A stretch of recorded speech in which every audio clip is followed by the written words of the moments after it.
right, let's go. We just finished episode 2, just like the rest of y'all. Obviously, this is Jorge from TeamJVS. Let's just go around real quick and introduce all of us here before we just get right into this. So we'll go actually this way. Jedi Mike, why don't you tell everybody who you are, and we'll keep going around the circle. Hey everyone, I'm Jedi Mike, supporter of the platform, everything, and yeah, happy to be here. Fire and blood, yes. Excellent. And how about you, Ant? I'm at gold. Sam finally let me out my cage. I'm back, and now I'm ready to review this. Be careful. I know. And as always, we have Sam over here in the bottom. I don't know how I made it here, but thanks you guys for letting me come in.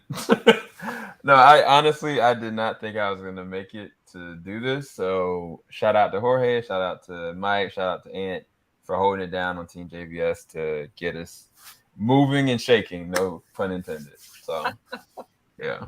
I love it. So let's just kind of jump right into it. Obviously, initial reactions. Episode literally just ended like 5 minutes ago. So I guess, Mike, we started with you. So, Ant, we'll start with you on this one. What did you think of this episode? Just initial thoughts. I mean, I think it was a lot of setup still, but I found the episode overall kind of boring to me. Yeah, and I feel like the trailer for the next episode, they're veering in a way that it feels like, you know how The Hobbit could have been like 2 movies, but they made it 3? I feel like they're stretching some stuff that we don't really need to get into, but I could be wrong. That's where I'm at right now. Okay, I can respect that. I can definitely respect that. How about you, Mike? Where do you stand on this one? Oh, he is a fan. As the appalled and mustard look, I see.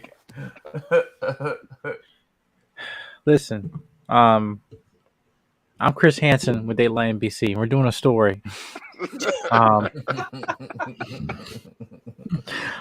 I feel with this? Listen, I don't know, because as you can see, I'm not a fan of this property, but I guess I have to just deal with it.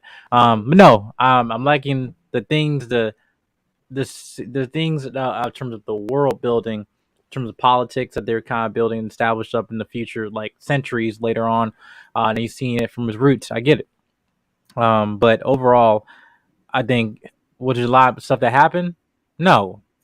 Were things that are set up? Yes. But I do believe that the third coming episodes and stuff like that would probably be setting up things. But so far, I like the interchange dialogue, just kind of giving that same Game of Thrones feeling again of politics and stuff, of like, okay, we need to marry and all that stuff. But again, I think we'll get into it later. But I kind of share a little bit same gripes about this episode particularly. Interesting. All right. How about you, Sam? What do you think, real quick? I'm not that harsh on this at all. And partly because I don't have any book knowledge of any of this. I did watch Game of Thrones from season 1 to season 8, just like pretty much everybody else in the world.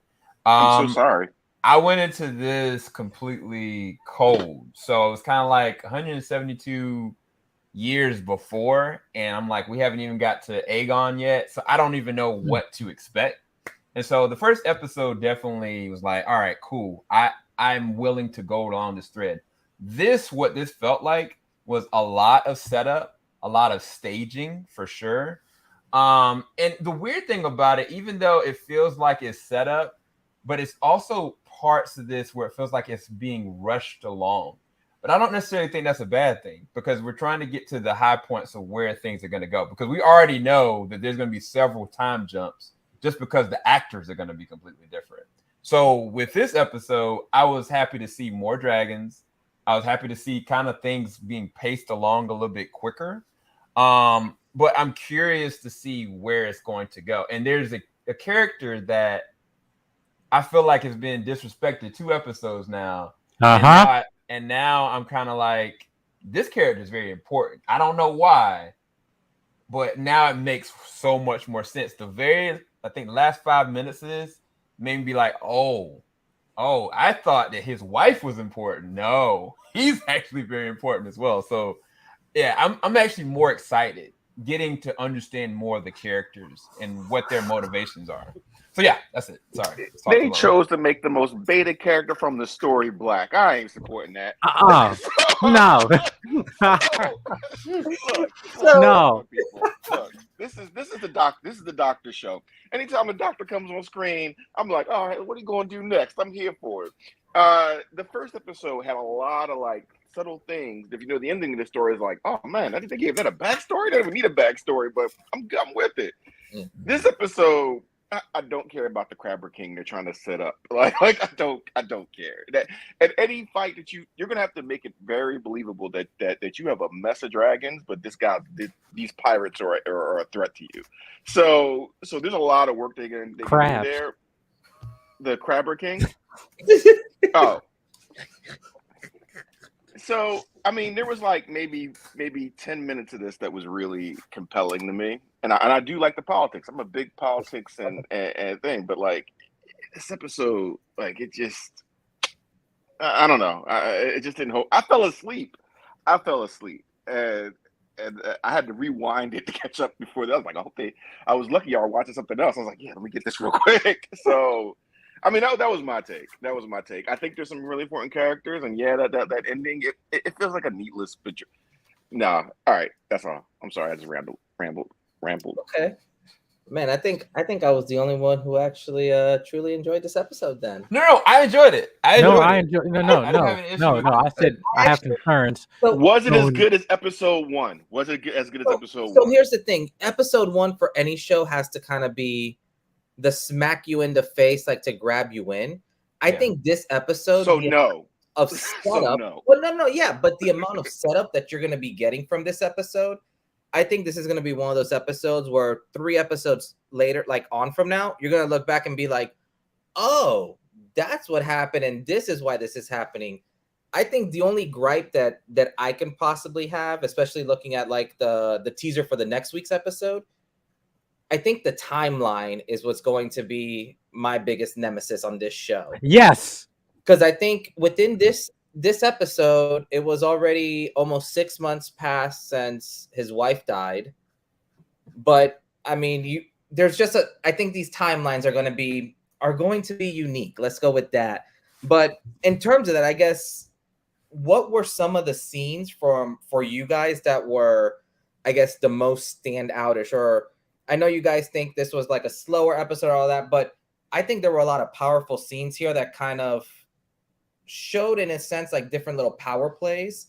But what were some of the ones that, truly stood out to you? So, Mike, I'll let you start this one. Well, I mean, for one, like the standoff between the niece and the uncle in Dragonstone. Listen, we have been in this place for so many times, and it's just like, oh, we're back. But then we're in a different atmosphere, new climate. It's cloudy now, right?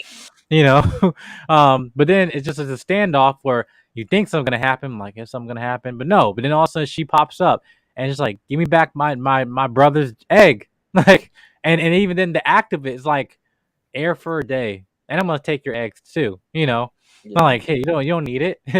So it's like, again, it's just a big middle finger to his brother.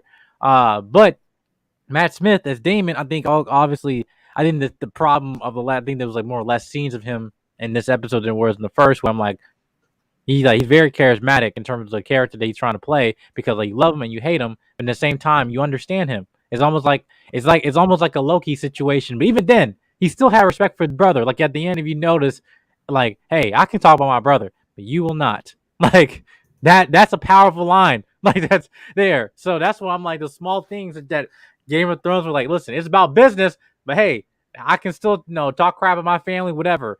But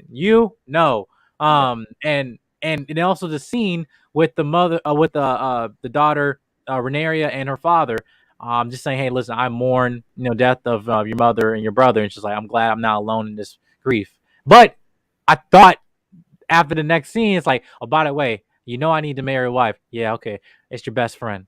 All right, cool. And they just know that from the best scene. But no, it's like, no, you'll find out tomorrow. Yeah.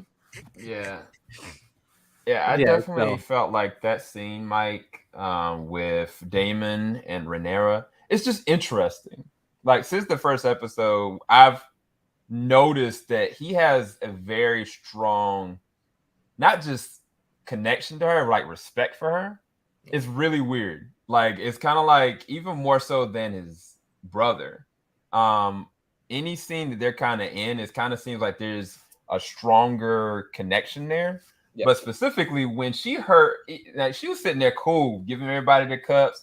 The other girl that talked smacked about her, but when she found out that Damon possibly took the egg, she was hurt by that joint. She was like, "Oh nah. Let me go deal with that." Because I don't think that she cared whether or not there was bloodshed that was going to happen. I think she was just pissed at the I fact just that he want my got the dragon egg. back. And she was like, "Yo, I'm tired of this. Like, if you're gonna kill me. But otherwise, give me the freaking egg and stop posing." You know. And I thought that was really interesting to understand her as a character because if I'm not mistaken, like she was 8 when she was named the heir. Like, is that right? I don't know if that's accurate or not, but I think that based on what I read, that she was supposed to be 8 when she was named heir, and I don't know how old she's supposed to be, but it's really throwing me off how old she's actually supposed to be in the show. I don't know.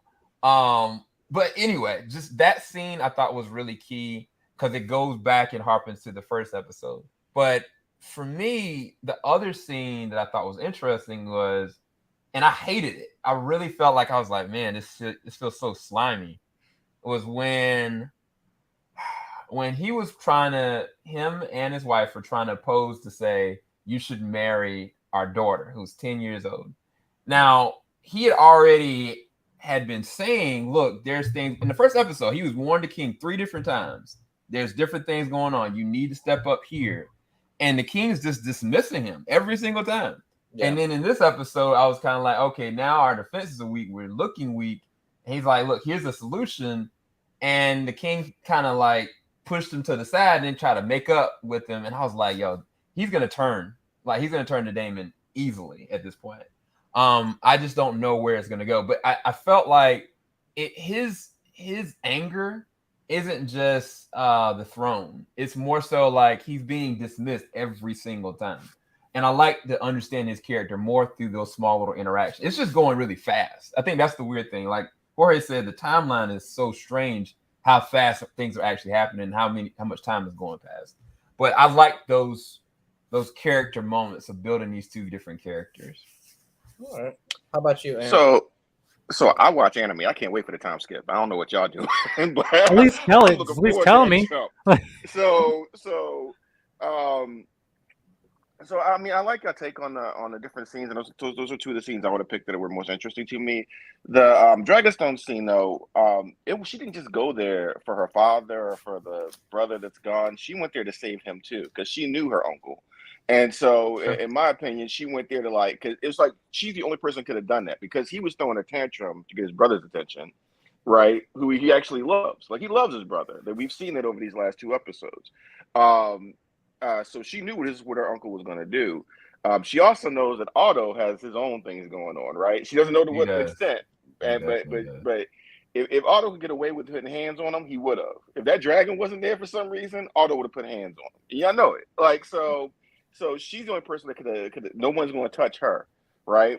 And because of the world we live in, I mean, the world they live in, those close bonds are something else. Remember the family we're dealing with. You know what I mean? So, I think that was important. The next scene, it's kind of when you take you can't show too much weakness. This reminds me a lot of Tywin Lannister's father. Did you ever read or listen to the shorts on how Tywin's father was trying to keep the peace and keep everybody happy? And so his lords just kept taking advantage of him until Tywin was like, that's enough. I'm going to... And that's how we got the song of, what is it? The Reigns of Castamere? So you see it. And I like this too, because in real life, when leaders have a higher understanding of what's going on, a lot of times their base, they lose it.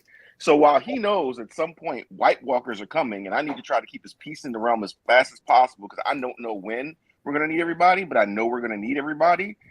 Everybody else is like, you looking weak, man. Like, you're not ready to start wars. You in love with peace, so that means you're vulnerable. And when you invite you invite those challenges, when you portray that kind of weakness, so because he knows the warning that's coming, and he doesn't know what's going to happen another like 200 years from now, he's playing a game everybody else doesn't know. Which one of the things I do like about this last thing I'll say, is that I think that this story was lost between when Baratheons took over. I think this story of fire, I don't like to call it fire and ice, but like, I think that prophecy was lost and no one knows what they were doing anymore. So I like those things, but overall, I think there was one more scene I could probably think of, but I don't know what it is right now. But everything else was kind of a waste to me in this story. Okay. Let me know how you really feel. Now, this is that's interesting. So there were a few things that I thought was, were very interesting in that one scene, where the princess come on the dragon. I thought the interaction that Damien had with, is it Sir Cole, I believe, where he was like, "Oh, you don't remember me? I was the one who like knocked you off, like while we were, doing the the night from the first episode." Yeah, like I thought that was such a unique little power move, because he's, when you look at it, like Damien is basically positioning himself as like this super powerful person, and then you just have like this random guy who's like, "Oh, I'm the one who knocked you down. You don't remember me?" And I'm surprised no one talked about how they were flinging that egg like if it was a little football. I just hot potato. Yeah, like that was insane. And I thought it was, even when Damien like turned around and he basically like chucked that egg at her. Like I was not a fan of that. One scene that I thought was extremely, I think, powerful, and not many people, I guess no one here talked about it, was when the wife and the princess both had their talking. So when she saw, like the husband, or not the husband, sorry, when she saw her dad talking to like the 10-year-old, and that whole thing happened, how she basically just straight up told her, like, "You're never going to sit on the throne. Like, this place would much rather see everything like light up in fire before they see a woman here." And I thought that was a unique power play there, in the sense, because it's almost like she was trying to play her into saying, "Yeah, go ahead and marry dad," because she'd rather be somewhat in control. And it's almost like that whole, I don't know if she told her dad, like, "Yeah, go ahead and marry," because of that conversation, or if that conversation literally had no effect and she was like, "Yeah, go ahead and marry," because she thought the whole time that it was going to be that little 10-year-old. But in turn, it being her best friend, which I thought was awesome how they stayed in that room and she was just looking at her like, "What?" So that was, that was definitely unique. So in terms of, I guess, kind of, and I know this was for you guys, it was more slower, but where do you see, I guess, kind of, yeah, like, because I think right now that's the most low key, like, power couple that can do a lot of damage. In terms of the way that they were talking, especially, him in the beginning where he was saying that, what was it? He lost 3 armies already or something like that. He lost a bunch of men. Yeah. So he lost 3 ships as well. Yeah. So for me, 3 ships, and one last one had his banner and it was crew. Yeah, like 20 men or something like that. Yeah. So I think, where do you guys see, his play in all of this? Because for him to very quickly go to Damien, I thought was a little unique. But for him to just march in there and not have any type of, because it seemed like he was just drinking with him, like in his, like, living room type of situation. So what relationship do you think is there? Because for me, it's like, it was last week where he's been telling, the whole time, like, the king, like, "Hey, we got issues. He's getting ignored. Yeah. He knows it's almost like Damien is like this firecracker that just needs the right type of gasoline thrown at him and stuff will happen. So where do you guys see him positioning himself and his family? Because I think both him and his wife are going to be very crucial in terms of how this story develops. But where do you guys see him? Go ahead, Ant. So first, you're surprised we didn't talk about that scene. I'm surprised we didn't talk about that 10-year-old's wig. That wig was terrible, and you saw her hair peeking out. And they should have done that little girl like that. Her friends are watching, school starting back up. She gotta go to school and they're gonna talk about her wig like that. That's a shame. They shouldn't have did that little black girl like that. Anyway. I mean, let's keep it a bug. She's not the only one with the wig. I'm like, no. We're not gonna go there. Only, we're not gonna go there. Look, how they got that money for the I know. I'm talking about like the makeup. Sometimes it look kind of like it's just like it's like a lot of white, a lot of white blonde hair. I think is everyone wearing the same one? I think they sharing them wigs. I think they're sharing them wigs. HBO, you think these dragons is free? Nah. So no, I think they're setting that couple to be a major player that's just gonna find out where everybody else finds out. You don't mess with people with dragons if you don't got dragons. But and you see what their ultimate play was, that they were really for Daemon, but like last episode he was like, damn, no, the claim is secure. It's Daemon. And then this year's like, well, not Daemon. Well, my wife has a kid, and she had to secure. like we already got kids. If y'all really looking. So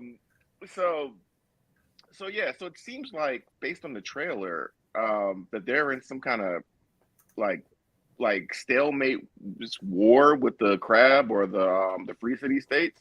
So I wonder how that's going to erode their like political capital and their manpower going forward. And if the king doesn't help, does that lose him allies? Knowing where we know where they've advertised the story is going.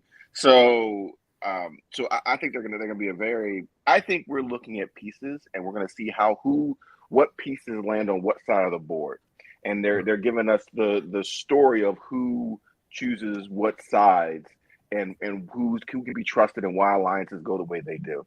And I will say that they're doing a really good job for that setup. Mm-hmm. Yeah, I was gonna add something. I think the very opening line they were talking about, the 172 years.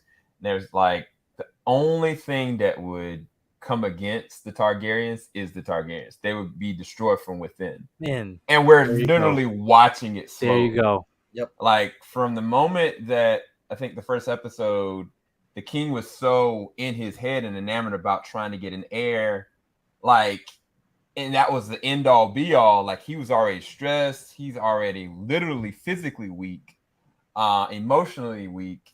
And I think honestly, if you look at it, and I think you said it's been 6 months, Daemon took a good amount of his own army. The king's army, and has got a land mass just surrounding him. That looks crazy. That looks like on paper. If somebody was like, is the king okay? Is everything all right? Why is his own brother took a whole fleet and is against the king? Like it looks weak. And I think the fact stole a nuke. Yeah, exactly. right. And it's crazy because like on top of that, the moment that his wife and his son died, the day after, or maybe that same exact night, you got everybody that's a part of his council trying to pick him apart. His hand, Otto, literally is propositioning the daughter there because he knew, okay, if the wife dies, okay, we can kind of recycle this and I can come to a little bit of power and position with it. Everything that he's doing with his daughter is all power plays. Even if he had died, he knew for a fact his daughter would have been in an even better position. But what the crazy thing is that there's a lot of dissension everywhere. And it's kind of like Rhaenyra is a great character because it's not important to her. It's not. It really isn't. She cares about her people. She cares about her family. She cares about her friends. But she also understands how to work this thing. Like she's not stupid. Like even listen to that one scene when they were kind of like studying or whatever, and she's like, "Nah, I know this whole book up and down. Like, it's nothing you can't teach me." So it's gonna be interesting to see how Daemon's got a section. Otto is about to inherit a whole section with his daughter. And I think that honestly, the Valerians, the fact that the naval fleet is ran by him, he's gonna take that now. Yep. Like, because I think the king even said he's like he wouldn't dare, remove the naval fleet in a time of need. If he's already got now, like his loyalties is in shambles one way or another, and you couldn't do one little thing for him to give good favor, why would he care? Yep. And it's like you don't even technically have the backing of your own family. And that's normally how regimes break down. And I think that we're slowly, in these last 2 episodes, you can say what you want to about the series, but in 2 episodes, I've seen how these things are going all over the place. And they're about to pick apart. Because now, if a war breaks out, say Daemon does win that, even if I don't care about the Crab King or not, or where that's going, if Daemon wins that, that's going to give him a lot of good favor. And a lot of people are going to assess, because then I think Rhaenyra is going to be in a weird situation because her best friend technically will have more power over her as soon as she has a baby. So it's like, what does Rhaenyra do at that point? She's an heir for nothing. She's the heir of nothing. So I think. So what would you do if you were her? What would you do if you were her? Let's say her friend has a baby, and her so now her friend's status is her status as the heir is pretty much gone, if not in title. What's going to happen when her father dies? Which is why more monarchs should abdicate the throne while they're alive to who they're going to give the throne to. But anyway, what would you do if you was her? So you know me, you know my personality. My head would go, how can I keep my uncle from killing my new brother and at the same time protect my uncle from doing something stupid, while at the same time watching my back? Because if my own best friend did this, what would she do to me? Like, that would be my headspace, because her best friend and Otto did this behind everyone's back, and nobody still doesn't know why it's happened like this. But it's going to come out eventually. So my head would go, I can't trust anybody, but I got to try to protect everybody too. I wouldn't do anything one way or another. But, I know some people would be like, yeah, let me go and cut this off real quick. But that's not me. That's not my personality. I'll be trying to preserve the peace as best I can. But I know that people are going to be double teaming each other. All over the place. And I think what's going to be the sad thing is if the king gets to a place where he is incapacitated, like if whatever sickness he's dealing with, like grayscale, if he gets infection or whatnot, and he's on his deathbed, that's when things are going to be getting really interesting, because I don't know what they do from there. I really don't. They casually mentioned that man losing a finger, and he took that in stride. I was like, no. Just look what happened. He put his hand in maggots. Like after eat the decaying skin, all that stuff, whatever. But the thing that I want to talk about, like Sam emphasized very important, like the Targaryen family. You see all dynasties, they die from within. So one of the things while I was talking about why I love Game of Thrones, this is a good show talking about what you can take out of life. Jamaica. Anyway. He said, hey, girl. No.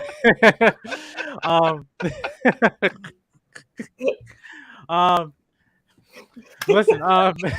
Anyway. So. Sorry, we're focused. So listen. One thing I love about this show. What I love about this show. One thing I love about this show is the fact that that they're talking about what you don't think action, like blood, nudity, and whatever it might be, is nothing's happening. Everything's happening with dialogue, right? But they're emphasizing things over a enormous amount of time. But my thing, the only flaw was just like, as a viewer, I'm still trying to understand this show, right? It was like happening. You were following Game of Thrones. Like, it took over 2 seasons for me to go cross country. Right now, unlike what they did in season 8, it just next episode. Oh, we're over land, we're over sea. We just like, and that was an issue a lot of people we're talking about. But now we're moving timelines. Why even saying 6 months later? Just give me that. Right? I was like watching the beginning of the episode. Like, wait, you just got king queen. Why are you pouring wine? Like, right. I was just like, and then I was just like, sit back here. I'm like, wait, years passed. I'm like, and then now I'm seeing the promo. And there's a baby. Like, wait, that's what's going on here. So that was the only thing I think for people not invested, not just from the name of the flag. Like, oh, that's Game of Thrones. Like, you don't even know where you're jumping into. It's not like you can jump into an episode and know what's going on. So that's just my only criticism on that. But again, talking about things that were emphasized in the episode with the main king, I forgot his name, Viserys? of Viserys. One thing that Raymond said that was very, very powerful, like, yeah, he never was good at that. What? Being king. Yeah, Damon did say that. He lacks a lot of self-awareness. He's very to a point of like get very distracted on certain things and he can't make harsh decisions in a rational time. Now, what I mean by that is, for example, okay, the sickness. For me, I know the books and logic. It's grayscale. But in the early stages of his time, you understand how diseases and stuff come like in throughout history. Like, this is hundreds of years before like current Game of Thrones. So they don't even know what this is, right? And they don't even know if it's contagious, right? So it's like that's what things like he's not even aware that, hey, I'm dying, right? I'm unintentionally might be dying. You're also aware of the fact of like, dude, you're making very, very rash decisions, because what Damon did, yes, he take initiative, but he's act on impulse, but yet he still gets, he makes an impact, which what they need. And then the problem is saying that now that you put a woman now as the heir of the Iron Throne, now you see the kingdoms being vulnerable, and with vulnerability is the invitation to lead to harm or potential attack that can happen. That's basically what it is. And the Targaryen family saying, well, we just have dragons, we good. No, that's the thing. The whole thing about fire and blood is like, we have to make a staple knowing who we are. And throughout the Targaryen dynasty, there's the Mad King. All this stuff is like, they have to get to a point where now we've seen this king, we're like, he ain't doing nothing, right? He ain't actually taking initiative of like, yo, there's an issue going on, and I'm not even realizing what's happening within my own family. And so with Damon, I don't know what potentially might be going on, because it was interesting. We made a conversation with his wife, about, he basically lied, saying that, he got a pregnant wife and stuff like that. So I'm just like, why? Just to make a stable? So he's dealing with insecurity because he's just projecting now, because he may look like he's opposing threat. So that's another flaw in his character, not just that he's an impulse guy. So I use that the point of him being Loki, and just like the conversation, like, yo, we're the second sons, right? We're forgotten, and we have, and our name is that we don't, our name's not given to us, we make it, right? And that's what I love with the shows that just talk about just power dynamics in relationships, and feeling forgotten for so long. When I'm telling y'all, listen, we are losing this war. The Valerian steel is in the presence of what they are in their family, dude. It's about like stuff about to go down, and I'm just saying, I don't even know we're ready for it, because again, it's like, no, we're Valerians, and now we're coming to a place where they're a dime and a dozen, but back in the Game of Thrones line, they were very rare. So it's like, we need to see that type of relationship, is that Targaryens and stuff like that, how they operate in the centuries before the famous story of Song of Ice and Fire that we know about.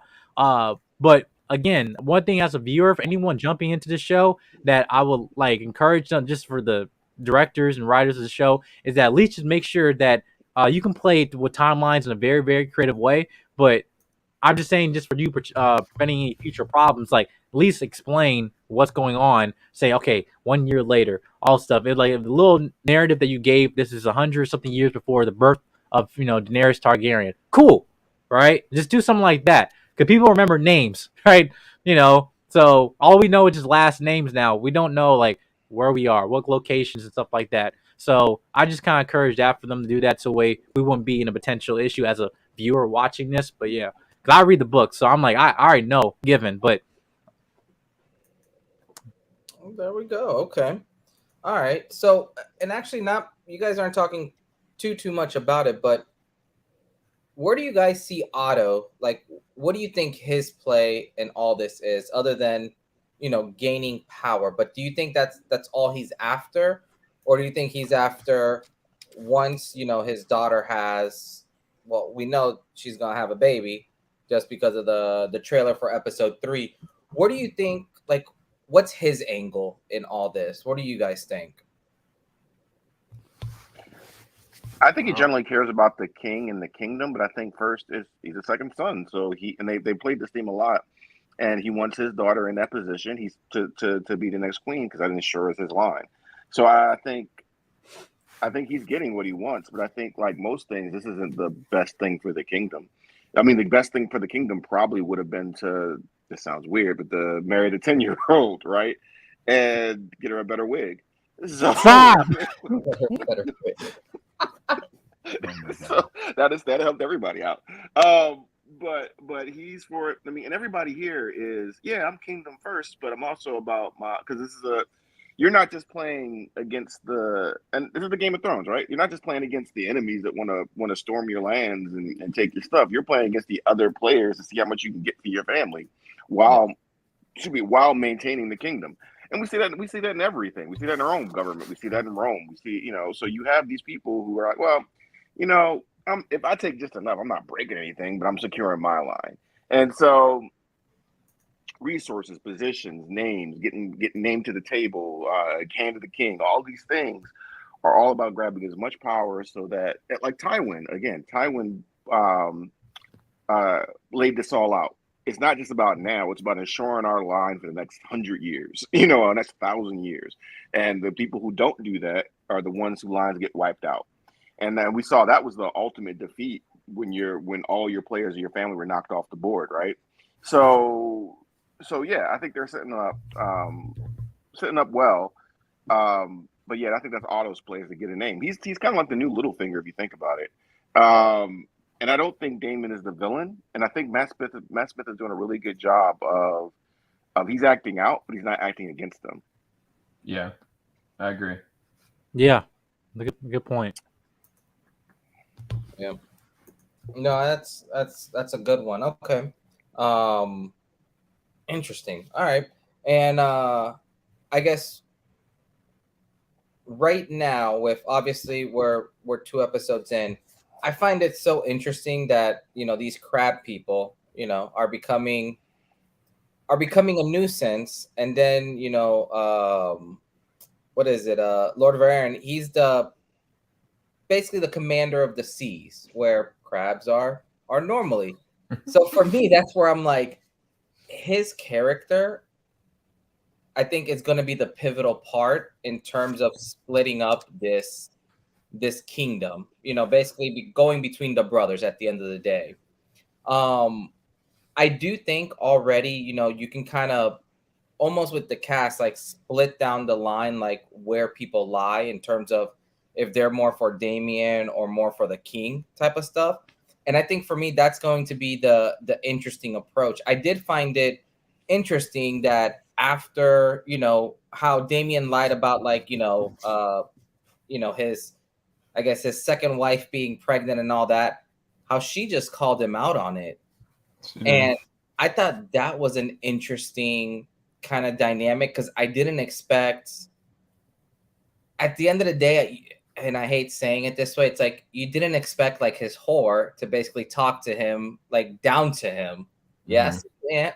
But it was interesting because she said what she said, and just like he had, he was just like, yeah, he's like, you could be pregnant, like we could make this happen. But it was unique on that front. On this, I guess, just kind of going full circle, wrapping it up. All of us saw kind of like the teaser of what was to come on episode 3, but kind of want to hear everyone's opinion on where do you see episode 3 going? Because obviously there's going to be some type of war, some type of battle, but what are you guys, I guess, instead of that, like, what are you expecting from episode 3? Like, what type of good nugget do you think will come out of that episode? And I'll let you go first on this one. Yeah. Yeah, I wasn't ready for the first time ever not to speak. All right. So I mean, I think we're gonna get that war of attrition, maybe a Pyrrhic victory.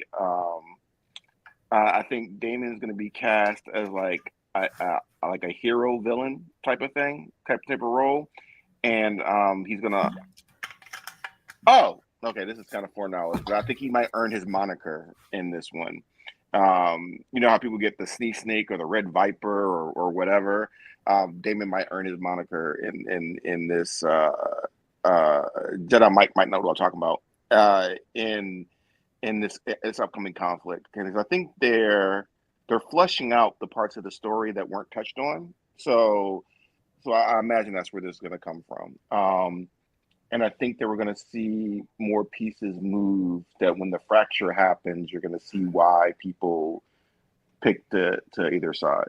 So, and I think we're going to get more of the time skip, right? So this is how many episodes is this season? I think this is 10 episodes. 10. Yeah, 10. just like normal Game of Thrones season. Okay, so yeah, I think we're gonna set up for the next switch out.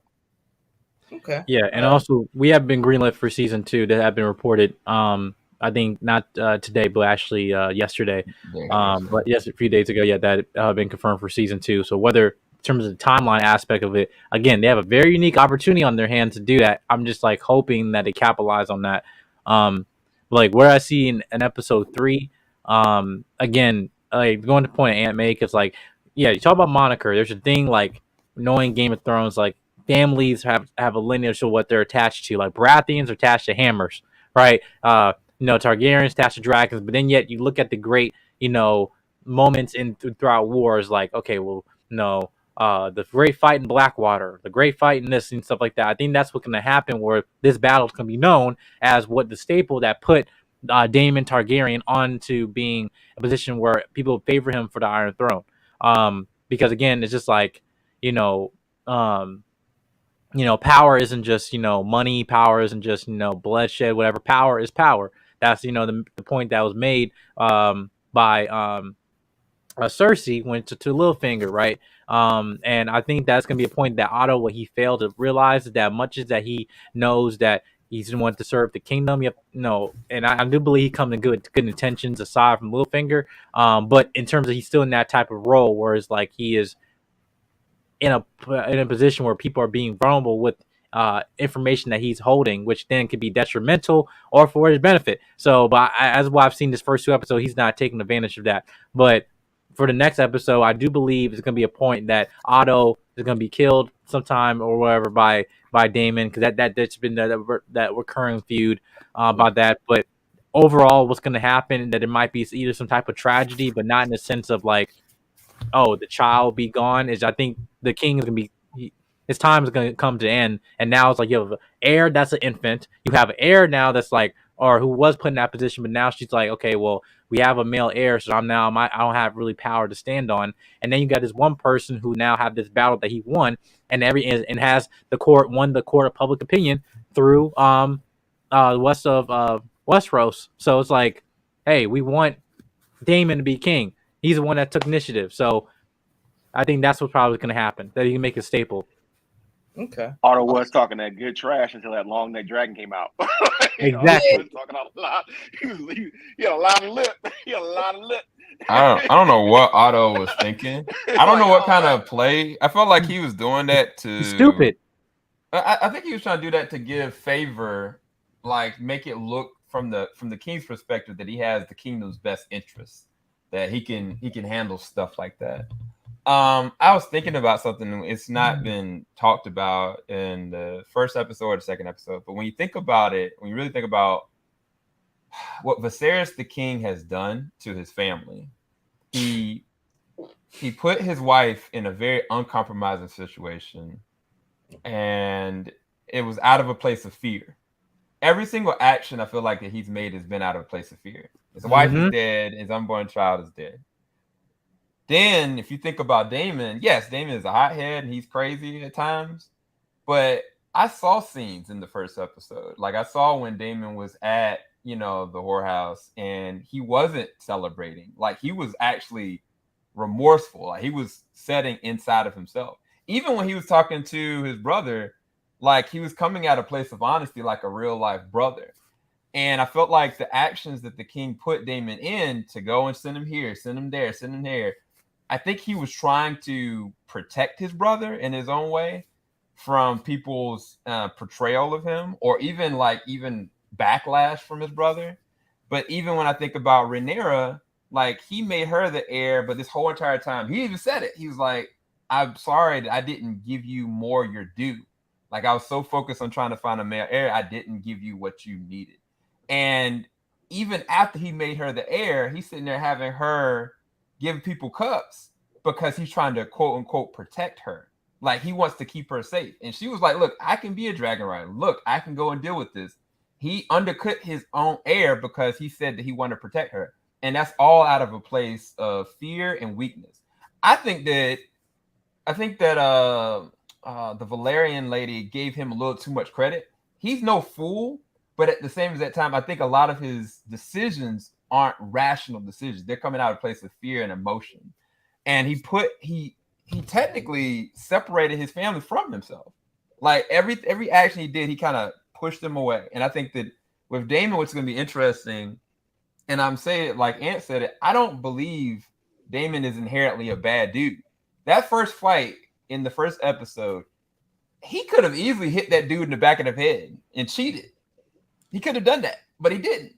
When, the woman that he calls his significant other in this episode said what she said, this is Game of Thrones, bro. Like, I thought he was about to knock her upside of her head. She pulled a knife on the house, like. But that spoke for me volumes of who he is as an actual character. And I'm like, he's not at that point, I don't think, or maybe he never will be. I think he's always going to be kind of like an anti-hero. I think he is for his family, whatever means necessary, for sure. I don't think he's beyond killing people, but I think that it's for a reason. Like he's point shoot for a reason. So I think it's going to be really interesting. In the next episode, I think that the moniker situation is probably going to happen. I know for a fact that, this man right here is not going to die. Like he got way too much power. And not just that, I saw this picture right here. I'm like, yo, his family look like a boss. Like, I don't know what's going to go down in later on, but they are not to be messed with. And they're here for the long haul. I'm here for it. So yeah. I got to push a little bit back on, you got to understand, like, to me, two things. When you're a king, there's a certain number of blocks between you and everybody else around you, right? So all you hear is my brother was celebrating it wasn't true, and again, he's operating from a place where he thinks I have to keep the realm at peace because there's an evil coming, right? Like and that can look like weakness, right? And when people perceive that you're so in love with peace that you're looking weak, they try to prey on you, right? And he's just really a guy. I imagine he's the kind of guy that it's kind of like, I don't see why we all have a really good life here. I don't know why y'all all trying to like bicker and do all this unnecessary stuff. Even for the they wanted a war because they're going to get into a war. It's kind of like getting to their Iraq or their Afghanistan type of thing. He was already sending envoys to other powerful nations to try to get that settled without spilling any blood, right? But they wanted action. They wanted to act like now because they don't have the whole picture and they don't have the responsibility of that crown on their head. And I think that's the other part. The other thing is, I kind of didn't like that. It was like, well, you're pouring those men the drinks. This is the thing with like Jon Snow being steward of the Night Watch commander, right? He's like, oh, I'm emptying his pots. No, you're in all the meetings. You're understanding the strategy. You're learning how the game is played. You're doing all this stuff. Pouring those drinks is a really important position. Like the Lannisters had one of their boys pouring Baratheon's drinks because they heard everything. I know what's going. Yeah. So I didn't like that they kind of downplayed that she's out in the council, but she should be there. Prince or princess should be there pouring the drinks, should be listening to what's going on, listening to how the gears work, listening to how they try to manipulate you and manipulate each other. Like all these things are important building blocks to be a leader. And I thought it was telling, like, I was kind of confused. He said he didn't put anything in her to be leader first, because that's a leadership position. That's who you're grooming to take your spot. Would be to me. Y'all might see it differently, and that's okay. But that's how I saw it. No, I think that's a good perspective on it. It's just an issue of she's already in a compromising situation because she's a woman. Like this ain't like 200 years later. The last woman that could have been and should have been queen, like they're looked at this as a completely different thing. Like it's more of a demeaning thing. She's gaining a lot of information. She's gaining a lot of strategy and understanding. That's good. But it's not as though the perception is that, okay, she's here learning and understanding. Like, no, that's our modern view.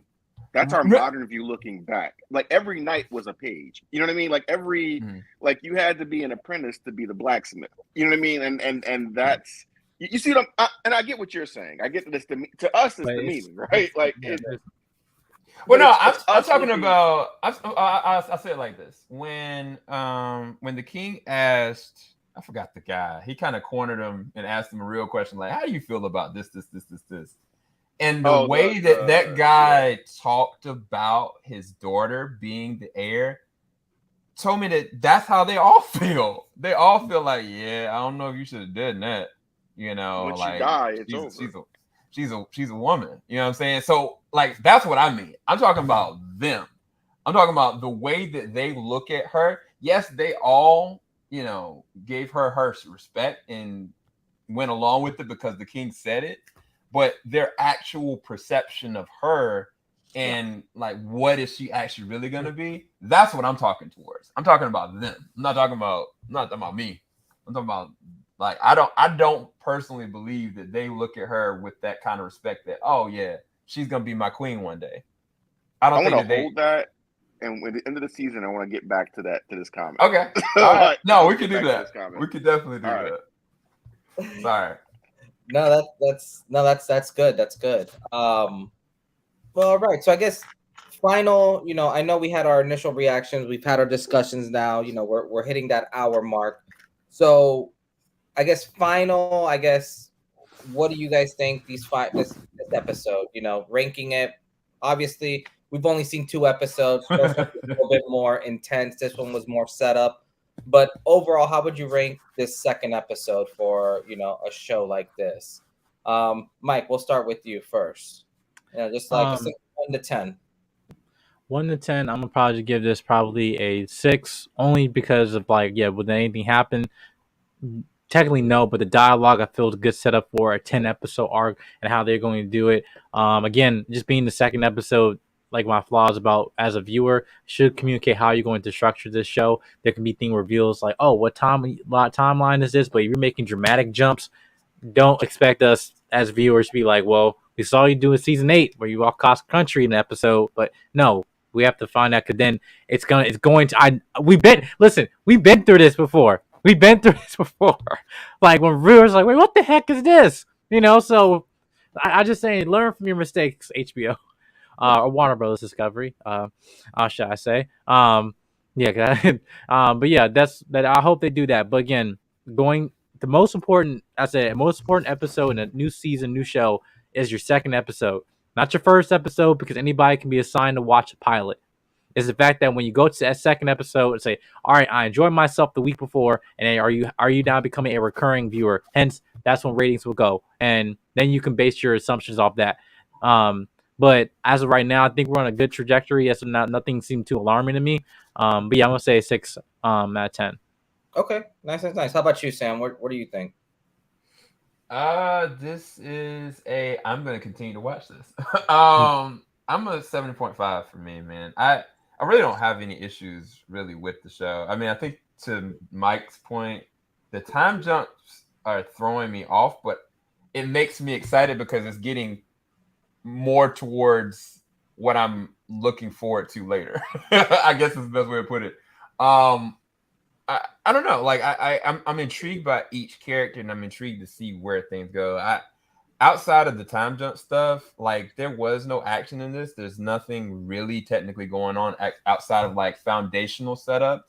It's not just setup for setup, it's foundational setup. What I mean by that is I kind of disagree with Mike. I think that 3 episodes. After the 3rd episode, if you've not got your foundation set, you may have lost me. I might go to something different. 2nd episode is kind of like, okay, give me a little bit of pause. Okay, now where are we going from this trajectory from this point on? Because I felt the same way about Westworld. I was like, that 2nd episode of Westworld, I was like, last season. And then we got to the 3rd, and then we got to the 4th. I was like, okay, all right, cool. Let's keep it going. I agree with you. So it's like with this was definitely a foundationally set up episode, but I'm intrigued to see from the war where things go. And I know it's going to be an immediate like ripping apart. And I think it's going to it feels predictable in the sense that I know eventually the king is going to die. And I know eventually some incestuous things possibly going to go on. Some backstabbing is going to go on. But I'm all the way here for the shenanigans. I know I knew what this was going into it. It's not as though I was kind of blindsided. So I'm cool. 7.5 for me. I love it. How about you, Amp? What do you think? Okay, so surprisingly, I was going to do a 7.5, thinking that the rest of the season might make this episode better. But Mike's pointing out that the Dragonstone was around the corner, apparently, kind of throws me off now. I can't not see it. And it was going to bother me. The travel is going to be really fast outside of it being on a dragon. So that's going to take it down to 7. And then first season of Game of Thrones, they did this a lot, where some great stuff happened off screen, but they made up for it with dialogue and some stuff on screen. This episode, while there was a great setup, I think you should have showed us the pirate attack on the ship, so we got an idea of the threat. You should have showed us like maybe Daemon sneaking into the dragon pit and getting the egg or something. Like there had to be something intercutting with these other scenes to make this flow a little better for me. So it takes me down again to like a 6.5. And just because I'm surly in my old age and it's late at night, down to 6. So I'm at a 6 now, and it's your fault, Game of Thrones. Your fault. You live with it. I love it. No, this was awesome, guys. I think this was I'm with you, Sam. Like, I'm just excited for episode 3 now. And I think for me, it's usually the first 3 episodes are what kind of make or break a series. Because usually the first episode is going to be awesome. Second episode, you got that build up, and it's that third episode where it's you either keep having to build or it's just gonna jab hook you, and I'm ready for that hook for this one. But cool, guys. I would say let's go around real quick, let people know where they can find you, all that fun stuff. Mike, we'll start with you real quick. Yeah, you can find me on Jedi Mike 7 Reviews, News, and Truth. I do content similar to what we do on the channel as well. I also do videos about personal development as well, and you will see me on this channel too. So make sure you guys subscribe to Jedi Mike 7 on YouTube, and you can see the name right here. Yep. Sam, how about yourself, man? Or we'll jump to Ann. Look at that. I'm not. Am I Sam now? Did the body switch work? No. If you find me, you might be able to catch me, and if you catch me, you might get my gold. So no. Moving on. Oh, I love it. He just juded us real quick there. Cool deal. And went hard on that one. Well, as always, guys, it's Jorge from TeamJVS. You got Sam down here from TeamJVS. Please like, subscribe, drop a comment. We read all our comments. We make sure to reply to you guys as best we can. Mike, are you on YouTube, my friend? Yes, he is. Uh-oh. Yep. Oh, Mike, watch out now. Hey, girl, hey. What's What's up, Mike? girl? What's going on, girl? What's up, Mike? Mike. And